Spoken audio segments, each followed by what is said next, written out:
Imagine living your life after 50 and feeling energized and excited about your future.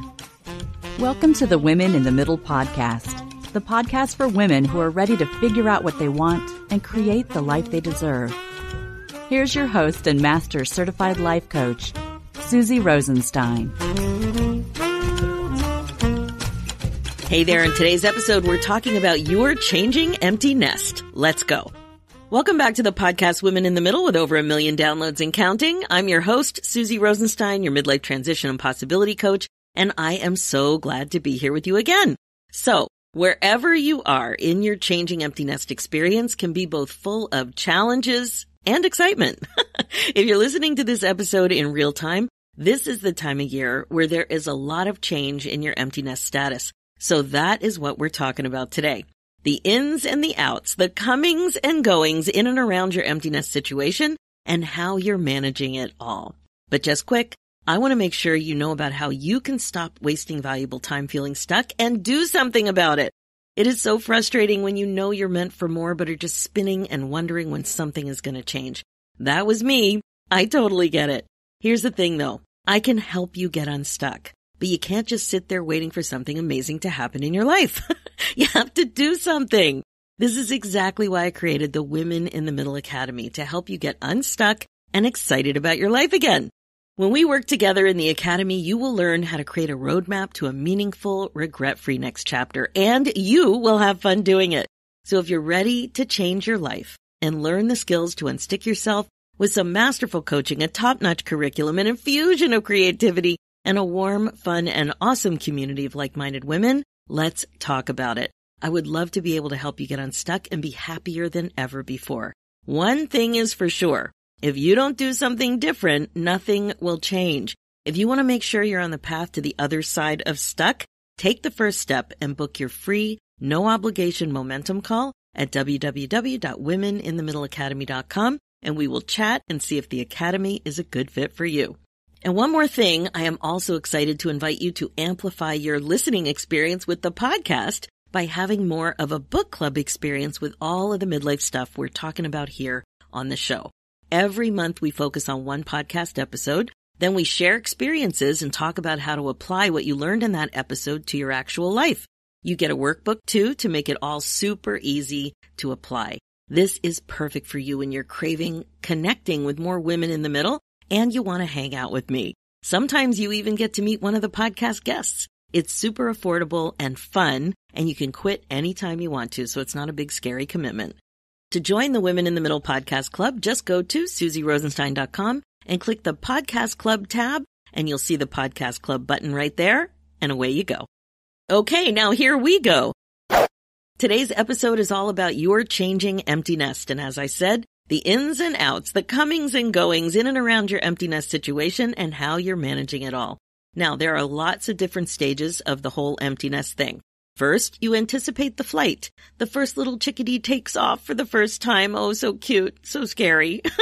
If there are siblings, there are additional flights, and the whole effect of the sibling dynamic when things start to shift. Then, maybe they come home for the summer to work. Maybe not. Or maybe they've graduated and then they come home. Maybe begrudgingly because they don't have a job or have a job lined up and they're broke and they need to live at home to save some money. Any which way you slice it, maybe even another variation on this theme, there is a big adjustment.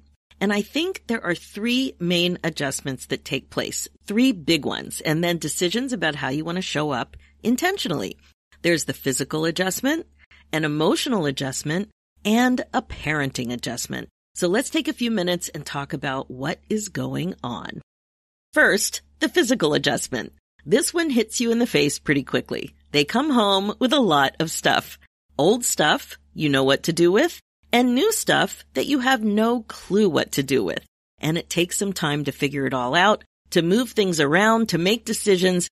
So sometimes it's like a little bit of stuff because maybe they moved out of a dorm, or it's a ton of stuff because they were actually in an apartment. So is the stuff going to be here for a little bit of time and then go back with your kid wherever he or she goes next? Or are you stuck with it? I'm just thinking about the single bed graveyard in our basement. We got to get rid of those single beds. It's like they left with a single bed, but of course that didn't last that long. And where's it all going to go in the meantime? Where is it going to go? The garage, the basement? Who knows?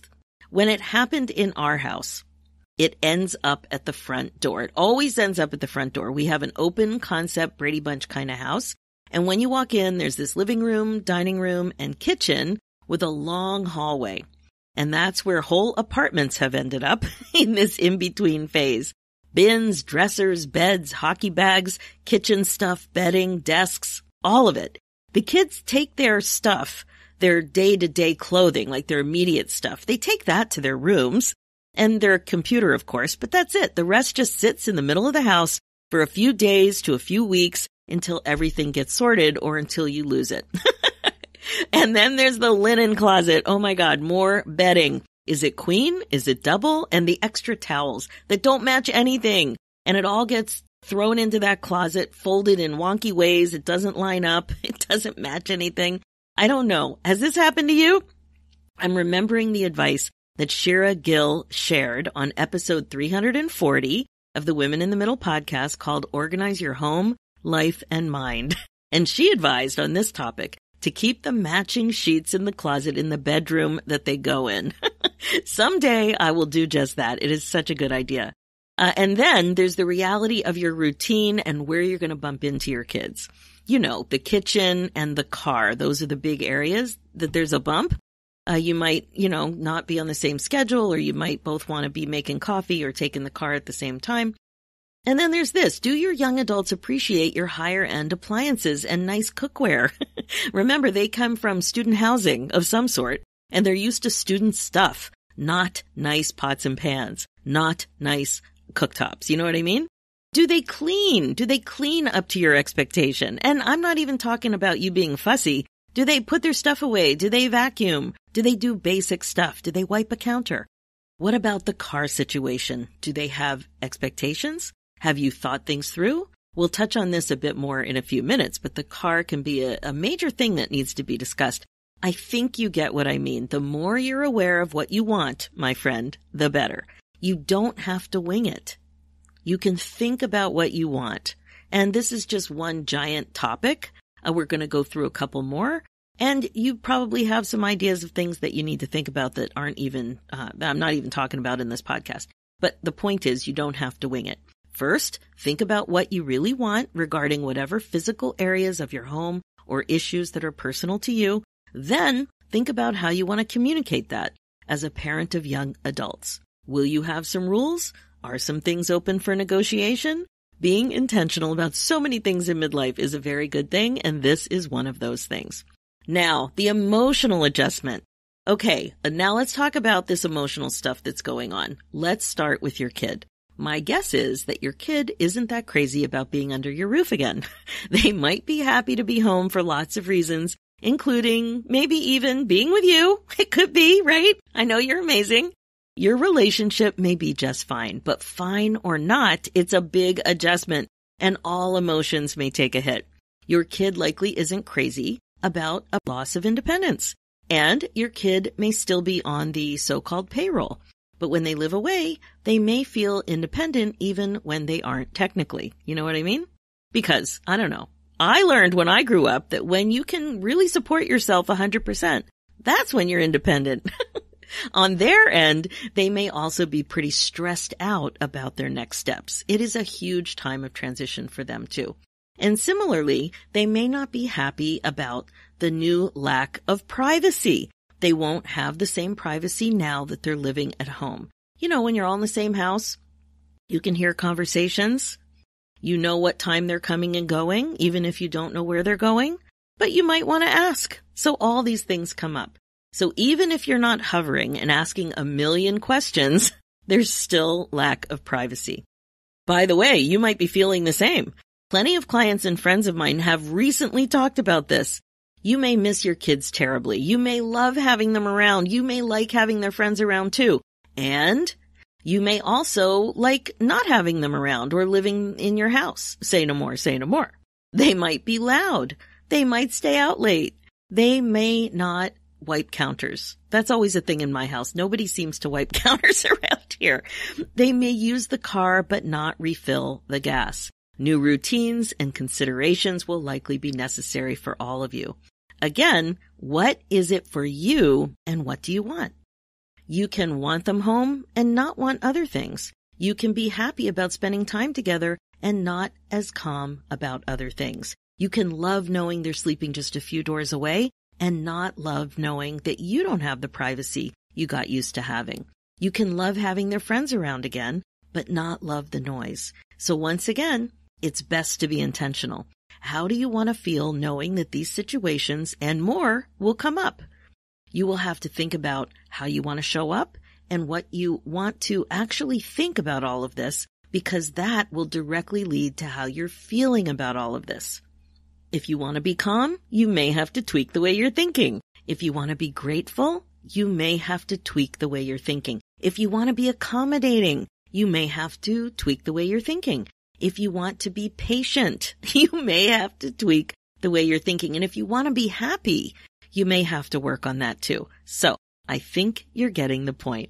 Now let's talk about the third adjustment, parenting young adults. We've touched on this a little bit in the other two adjustments, but this adjustment, you got to really think about it. When they originally left the nest, they were a fresh young adult, probably still a teenager. Put young adult in quotes. If they've just graduated, they have more experience being a human out there in the world, but they are still young and don't have that much real-world experience overall. This means that you may have lots of opinions and wisdom to share. You've got tons of experience. With me, one of my sons always says, "Mom, I wasn't asking for your opinion." To which I respond, "I know, honey, but I have so much wisdom that I want to share. I'm going to share it, and I have no expectation that you have to do it. How's that? I don't want to have regrets that I didn't share something important with you." That's what I've come to. Now, that's an example of parenting adjustment. When they were younger, I had lots of expectations that they would listen to my advice. This is the kind of thing that you're going to want to think about how you want to show up. What I'm doing might not fit with you at all, and that's fine. You know, it's a fine line between you letting them make mistakes and saying something. Do you want to just let them do whatever and make a mistake and hopefully learn from it? Or do you feel that you really want to say something? It's a choice. It's the same thing when they don't live with you, but you usually aren't as privy to what's going on, the details. It's not under your nose. It's not in your home. You're not as aware. So there's the forest and the trees. The forest is your philosophy of how you want to parent your kids at this age and stage. And if you're married or have a parenting partner, are you in sync? Like, how much direction or advice do you want to give in advance? For example, only when asked or not? How comfortable are you with your kids making mistakes and then hopefully learning from them, like I mentioned? For example, with relationships, with jobs, that kind of thing. You have to really think about, how do you want to show up as a parent of a kid this age, a young adult? And then there's the trees. What expectations do you have about your kids living with you right now? Do you expect them to pay rent at some level? What about paying for other things like car insurance or gas? And their phones and internet, any of that stuff. What are your expectations for how long it's okay for your kids to live with you without paying rent? When they're employed, do you have expectations? Do your expectations change when they're employed and live with you? What about when they come home late at night? If you have an alarm or a dog, does the noise from the transition of them coming home wake you up? And if so, is that a problem? What about the sleeping arrangements with friends and girlfriends and boyfriends? And what about helping with chores like cutting the lawn, walking the dog, cleaning their bathroom? Do you think that they should save a certain amount of money before they move out? And if so, how do you talk about that? Do you make a suggestion? Do you make it a rule? I can't imagine making it a rule, but you know what I mean. Like, how would you have that kind of conversation if it's something you really, really believe? And so on, and so on, and so on. There's tons of examples, and they're totally personal to your situation, your personality, the way you grew up, all of it. There's no right or wrongs here. Ask some of your friends and family what they think, and you're going to hear answers all over the map. The important thing is to be intentional. Where are you on these issues? Are you in sync with the other parent or parenting partner if necessary? How will you handle these issues as parents if you're not in sync, or if your young adult doesn't agree or has issues with your expectations? what's negotiable and what's not negotiable. Like the other examples, to be intentional, you have to know what you think and what you want, and then you look at the gap. Do you like your reasons for thinking and feeling this way? If it was something that you grew up with, are you just thinking it on autopilot? Or do you really believe it? Is this really what you want? That kind of insight and connection will help you sort these things out. In the end, it's a period of transition that can be both challenging and wonderful. So to summarize, you've got the physical adjustments of this transition, the emotional adjustments, and the parenting of young adults adjustments. There's a lot going on in this transition. Maybe they're just coming home for the summer. Maybe they graduated and they're coming home and they're in between. Whatever it is, ask yourself, how will you show up, and make sure that you do some regret proofing so that you can enjoy this unique phase of life. It is fleeting. The next phase after this one, when they've really launched, it's pretty different. So my amazing women in the middle, make the most of this. Have some fun and be grateful for the time that you have with your amazing kid. That's it for this episode. As you know, this podcast is all about how to love your life again after 50. It's really all about coaching you to be more intentional and to incorporate mindfulness into your life as a regular practice. This is how you put yourself on your agenda. My focus as your midlife coach is to help you get unstuck, clear, and focused on your current values and priorities so that you don't have regrets. I can help you create the success you're looking for.